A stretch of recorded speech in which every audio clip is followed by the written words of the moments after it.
A new Xbox in 2026? Let's take a look at the facts and really what makes sense.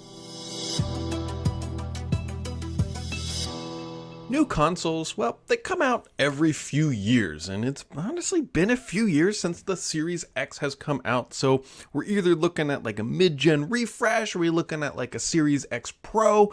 There's a lot to kind of dig into here as more information starts to kind of bubble up about what Microsoft's plans actually are for, well, the future of Xbox here in the kind of near-ish term. So, one of the things that has been a primary driving force in Xbox and literally any console's generations are in fact the generation sort of narrative. Now, back in the day, generations made a lot of sense because early on in the Nintendo days, you literally could not put different games into different consoles. They physically would not adapt, and unless you did some serious hackery, which realistically didn't happen until many years later, these things were completely incompatible, which is where the concept really of generations came from. If you ever played Excitebike on Nintendo NES, you knew that you could not ram that cartridge into the Super NES when it did ship. That's just the way the world worked, but that's not really the way generations work anymore. I mean, realistically,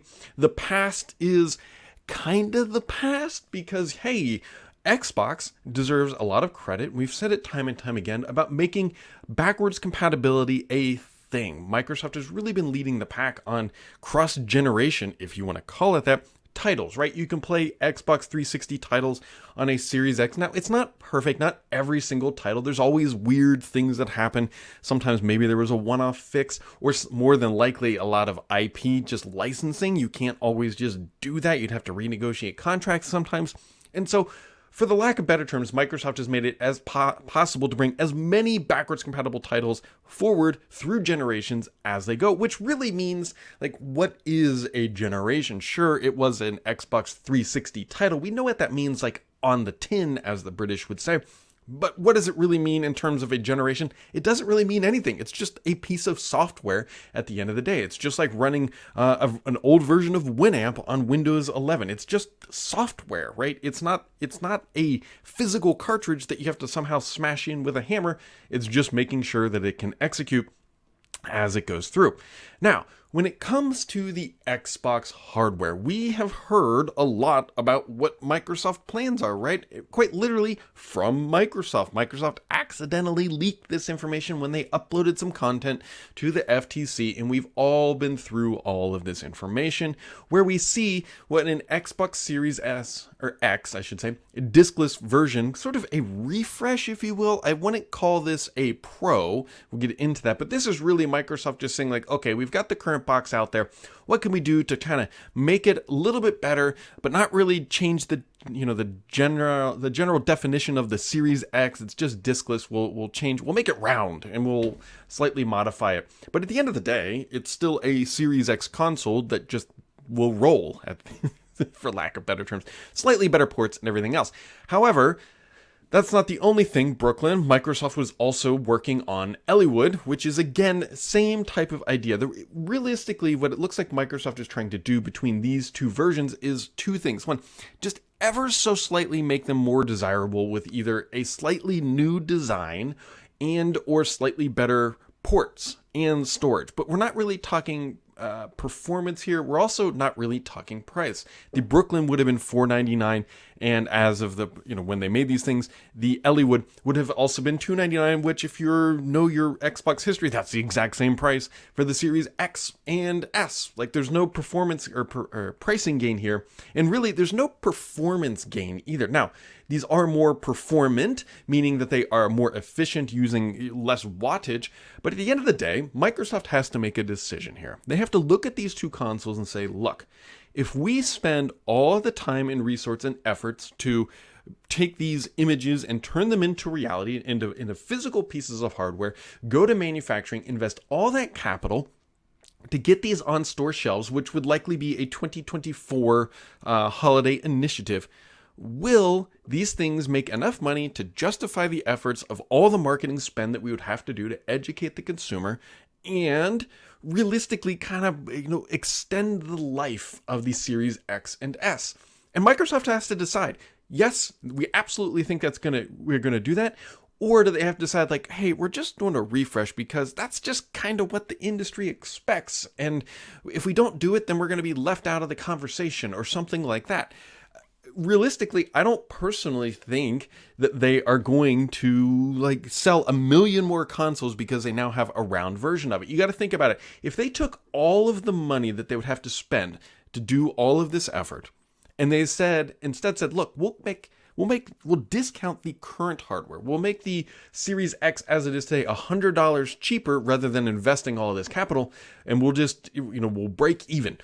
I think Microsoft would probably sell more. We already know consumers are exceptionally price sensitive, and at the end of the day, they aren't solving the price sensitive narrative with this refresh. All they are doing is trying to generate demand based on effectively a slightly new design, which, don't get me wrong, we know that narrative works because that's why Microsoft has 1 million different color Xbox controllers, because it helps sell through, right? That is a very much a marketing economic lever that these companies pull, and they know it. Now, moving on, just kind of keep that in the nugget in the back of your brain. Jeff Grubb, who has generally very good information coming out, says, look, I'm hearing that in 2026, things might be different than what we are expecting. Now, keep in mind that Phil Spencer has already said that the plans that we have seen are potentially outdated. Right now, obviously, he's not going to say which of these features and functionality things are outdated, but Phil Spencer, granted, he'd probably say this anyways, just because the information that leaked was older. But he's like, look, it is literally outdated. And so our plans have already changed and blah, blah, blah. We can drill into that more as we want, but that doesn't really make any sense. So anyways, Jeff is like, look, I think things are changing. The details are slim, but in 2026, Microsoft is looking at potential different hardware coming out. Now, what we don't know is this going to be, and I hate even saying this, but is it going to be an Xbox Series X Pro, which is like the most Microsoft SKU name ever, or Xbox Series S Pro, or is it a entirely new generation, which, as we've already concluded, generations don't really matter. So Microsoft might refer to it as a new generation, but at the end of the day, it's still going to run all existing games. So the question becomes what is Microsoft doing? Now, I've absolutely heard that Microsoft, the margin conversation that I was just talking about here, is something that has absolutely been happening inside of Microsoft right now. They are trying to decide, and more realistically, if you think about it, if they're going to try to launch something in 2026, these decisions have to be made now because it gives you effectively a year to get everything in line from a hardware perspective, and then roughly a year to get the tooling and manufacturing in place. Remember, these things don't come together quickly. They literally have to design the PCB. Now, they could take these designs and figure out how to improve them even further, which is an easier process, but we don't really know where Microsoft is going to go. But again, what Microsoft is very, very concerned about right now, and concerned is an interesting word. I mean, considering is probably a better choice, is what is Sony doing? Because Sony obviously controls a lot of the narrative in the console space, right? They have the most popular console. That's not really up for dispute. And Microsoft doesn't want to be left out of a conversation where Sony comes out with a PS5 Pro, and Microsoft is saying look, but ours is 20% more efficient on electricity. That's not going to go over well with gamers who love RGB and lights and burning through the watts at the end of the day. Yeah, it's a great narrative from an economic perspective. It's hey, it'll cost you less money to rent, but what do gamers want? They want the highest level of performance, not a rounded box, right? That is a true fact. So things that I think we need to understand is I don't believe that in 2026 Microsoft will release an ARM-based Xbox console. I don't think that is happening yet. I think that's a little bit more, the technology from Microsoft's perspective needs to mature. I could be wrong. It's still, again, we're more than 2 years out at this point, realistically about 3 years out, which, by the way, if they do ship a new console in 2026, that's 6 years, which is hard to say, after the original release of the Series X and S. So a refresh is not out of the question. And what would Microsoft be targeting? It's pretty obvious. Microsoft wants a 4K, 60 frames per second, no performance note. It's just, that's what it is. The true eats monsters for breakfast, if you will. And so that is where Microsoft is targeting, and they're going to try to figure out how to get there. The branding let's be honest, they could put out an Xbox Series X Pro, or they could call it the Xbox Series Y. They could call it whatever. Does it really matter the naming anymore at this point? Because again, we already know it's going to be backwards compatible with existing titles, so that doesn't really jive with like a rebrand. However, calling something the Xbox Series X Pro, like, you need a freaking billboard at Best Buy to be able to say what product you're actually selling. So they could call it the Xbox X Pro, but then they just went through this entire exercise of the series branding, right? You have the Elite Series 2, 3, whatever. And so Microsoft very clearly, hopefully, thought about that before they, went down the rabbit hole of Series S and X. But we will find out. So to kind of wrap it up here, a new console in 2026 does seem pretty plausible. I don't believe, and Jeff believes this as well, that this is going to happen.